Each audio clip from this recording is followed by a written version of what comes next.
ভক্ত বৎসল বড় ঠাকুর বলিয়া নিজ বড়ভদ্র করুণাময়ী মা সুভদ্রা দেবী পীঠাধীশ্বর প্রভু শ্রী রাধাকান্ত এই অঞ্চলের আরাধনা দেব বাবা সবল চরণে ধন্যবাদ। অনাথ গুরু ଆପଣମାନେ ଆଜି ନୂଆ ଗ୍ରାମକୁ ଆସିଛନ୍ତି ସେଇ ଏକାକାର ମହାମନ୍ତ୍ର ନାମ କରିବା ପାଇଁ। ତେଣୁ ଯାହା ହଉ ଆଜିର ଏଇ ଭଲ ମଣିଷକୁ ଆପଣମାନେ ଏଇ ମନ୍ତ୍ର ମୁଗ୍ଧ କରିବା ପାଇଁ ଆମମାନଙ୍କୁ ଉଦ୍ଧାର କରିବା ସେଥିପାଇଁ ମୁଁ ନୂଆ ଗ୍ରାମବାସୀ ତରଫରୁ ଆପଣଙ୍କୁ ସମ୍ବର୍ଦ୍ଧନା ଜ୍ଞାପନ କରୁଛି। ବିଶେଷ କିଛି ସମୟ ନେବା ନାହିଁ କାରଣ ଆପଣମାନଙ୍କ ସମୟ ଅତିବାହିତ ହେଇଗଲାଣି। ତେଣୁ ସଂକ୍ଷିପ୍ତ ଆକାରରେ ଯେହେତୁ ଆପଣ ଗୁରୁବାସୀ କେବଳ ମଠକୁ ମୋତେ ଯେତିକି କୁହାଯାଇଛି ମଠ ବିଷୟରେ କିଛି ଆପଣମାନଙ୍କୁ କହିବି, ତାପରେ ଆପଣ ମହାପ୍ରଭୁଙ୍କର ଲୀଳାଖେଳା ବିଷୟରେ ଆପଣ କହିବେ। ଇଏ ହେଉଛି ଚୈତନ୍ୟ ମହାପ୍ରଭୁଙ୍କ ପଦଚିହ୍ନ ଥିବା ଆଶ୍ରମ। ଚୈତନ୍ୟ ମହାପ୍ରଭୁ କିଏ ନା ଭଗବାନଙ୍କର ଲୀଳା ପୁରୁଷୋତ୍ତମ ହେଉଛନ୍ତି ଚୈତନ୍ୟ ମହାପ୍ରଭୁ। ଭଗବାନ କୃଷ୍ଣ ଆଉ ମା ରାଧାଙ୍କର ମିଳିତ ତତ୍ତ୍ୱରେ ଯେଉଁ ଲୀଳା ପୁରୁଷୋତ୍ତମ ହେଇକି ଆସିଥିଲେ ସେ ଯେଉଁ ମା ପ୍ରଭୁ ଚୈତନ୍ୟ ମହାପ୍ରଭୁ। ଚୈତନ୍ୟ ମହାପ୍ରଭୁ ଏଠିକି ପଦଚିହ୍ନ କେମିତି କଲେ ନା 1510 ମସିହାରେ ଓଡ଼ିଶା ଆଗମନ କରିଥିଲେ ଚୈତନ୍ୟ ମହାପ୍ରଭୁ। 1510 ମସିହାରେ ଆସିଥିଲେ ସେ ପୁରୀ ଏଇ ବାଟରେ ହେଇକି ଆସିଥିଲେ।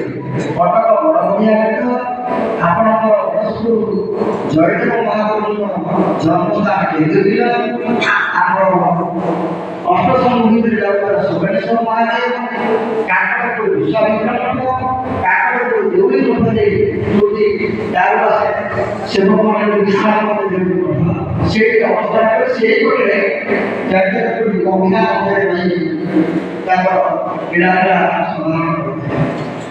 ତେଣୁ ଏ ଲୀଳାଖେଳା ଶିବତା ସୁବର୍ଣ୍ଣ ସେଟା ପ୍ରାଚୀନ ବିସ୍ତାରିତ ଥିଲା।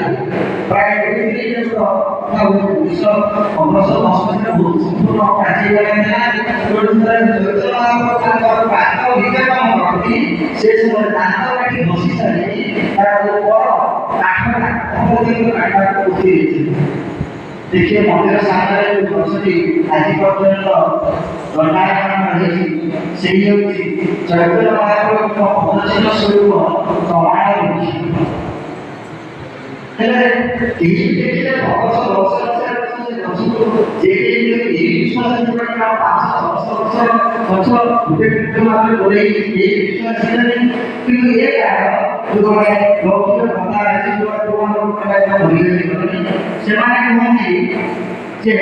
मठर उद्धार गचर उद्धार मठर अवस्थिति कौन गच को देखी आप अनुमान लगे प्रकृत ठाकुर सेवा ठीक रही मठ समाधान रही मठर पारिवेश परिवेश ठीक रही से व्यक्ति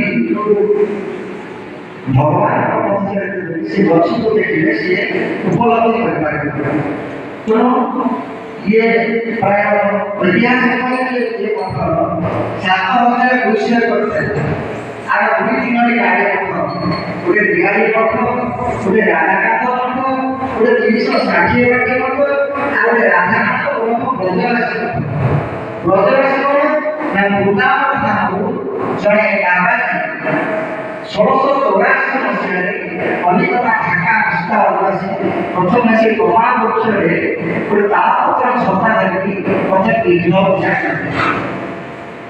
एते साधना शक्ति थिला जे भगवान कृपा करी से सब जमीन कथा पहुँचाला जमी हो संख्या दान एते संख्या दान प्राय 7000 अनुमान 7000 किंतु पड़िल प्राण मध्य पूरा समस्त संपत्ति लीन होगा जमी आगर समय चक्र राहु शनि पड़े भगवान पड़ेगा मठ इतिहास कहे 1969 ମସିହାରୁ 1985 ଯୋଉ 10-15 ବର୍ଷ ଏଭଳି ଦୈନିକ ଅବସ୍ଥା ଆସିଲା ଯେ ମତେ ପୁରା ଦୁର୍ଦିନ ତଳକୁ ପଡ଼ିଲା। ଏଭଳି ସମୟ ଆସିଲା ଯେ ଠାକୁର ଟିକେ ଭୋଗ ପାଇଲେନି। ଆପଣ ଦେଖନ୍ତୁ, ଆପଣ ଏଇଥିରୁ ଗର୍ବ କାହାର ମୋର କହିବାର ଅର୍ଥ ଆମ ପାଖରେ ଲକ୍ଷେ 2 ଲକ୍ଷ ଯେମିତି ଖୋଳି ପାରୁଛେ ଏପରି ଏତେ ଟଙ୍କା ଆଇନା ଯେ ସୃଷ୍ଟିର କର୍ତ୍ତା ସିଏ ବି ଦିନେ ଉପବାସ କରିଲେ ଏତେ ସମ୍ପତ୍ତି ଥାଏ। ଆମର ଲକ୍ଷେ 2 ଲକ୍ଷ ପାଖରେ ତ ବସିଲେ କ'ଣ ଗୋଟେ ଖାକୁ ଆମର ପଇସା ନାହିଁ, ତେଣୁ ପଇସାକୁ ନେଇ କେବେ ବି ଗର୍ବ ଅହଙ୍କାର କରନ୍ତୁ ନାହିଁ। ସମସ୍ତଙ୍କର ସମୟ ଅଛି। ଯାହା ହଉ ମୋର ପରମ ପୂଜ୍ୟ ଗୁରୁଦେବ ମହାରାଜ 1985 ମସିହାରେ ଯେତେବେଳେ ଆସିଲେ ସେତେବେଳେ ସେମାନେ କୁହନ୍ତି, ତଥାପି ଜଣେ ଜଣେ ଅଛନ୍ତି ଗାଁ ପଚାରିଲେ ଆପଣ ଜାଣିପାରିବେ, ସେମାନେ କୁହନ୍ତି ସେଇ ସମୟରେ ପ୍ରମାଣ ପତ୍ର କିଛି ଅଙ୍କୁରିତ ହେଲା। ସେମାନେ ଅନୁମାନ କଲେ ଯେ କେହି ଜଣେ ଉଦୟମାନ ପୁରୁଷ ଆସିଲେ ଯେ ଭଗବାନଙ୍କର ଅନୁଷ୍ଠାନ ଉଦ୍ଧାର କରିବେ। ଭଗବାନଙ୍କର ଆଶୀର୍ବାଦ ହେଲା, ମହାରାଜ ଆସିଲେ।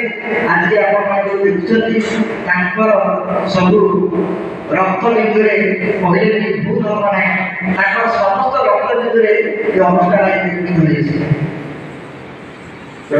ବିଶେଷ କିଛି କହୁନି, ସମସ୍ତଙ୍କର ମଙ୍ଗଳ କାମ ରାଧା କରି ଆଗକୁ କେମିତି ଅଳିହତ ମନୁଷ୍ୟ ଆମେ କେମିତି ଆସିବା, ସମାଜକୁ ହିନ୍ଦୁ ଧର୍ମକୁ କେମିତି ସଜାଇବା ସେ ସମୟରେ ସମାଗମ ହେଲା। କିନ୍ତୁ ଗୋଟିଏ କଥା ଆପଣ କହିଲେ, ଆମେ ଗ୍ରୁପରେ ବସି ଖାଇକି କହୁଥିଲି ଖରାପ ହେଇଗଲେ ଆପଣମାନେ ହେଉଛନ୍ତି ସବୁ ପତ୍ର ଜଣା ସମସ୍ତେ ପତ୍ର ଜଣା। ଆଜି ଗୋଟେ ଘରେ ଆପଣ ଟେନସନ କରୁଛନ୍ତି, ଘରେ ଆପଣ ଅଧରରେ ସମସ୍ତେ ଅଧରରେ ଅଛନ୍ତି ଆପଣ ଟିକେ ଆସିଛନ୍ତି।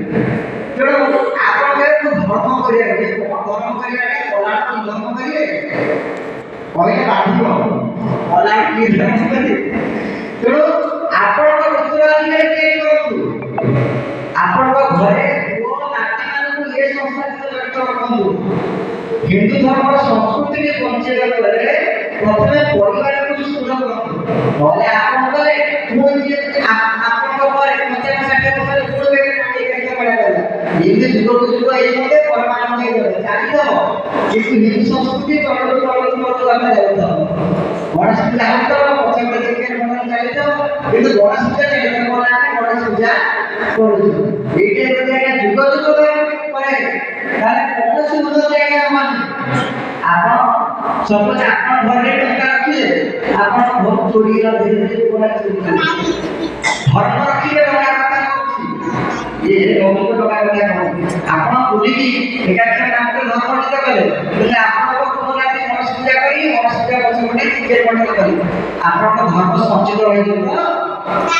ବିଶେଷ କିଛି କହୁନି, ଆପଣ ଏହାକୁ ଅନୁମାନ କରି ଆପଣଙ୍କ ପ୍ରଭୁଙ୍କ କାମକୁ ଜୟ ଜୟ ଜଗନ୍ନାଥ।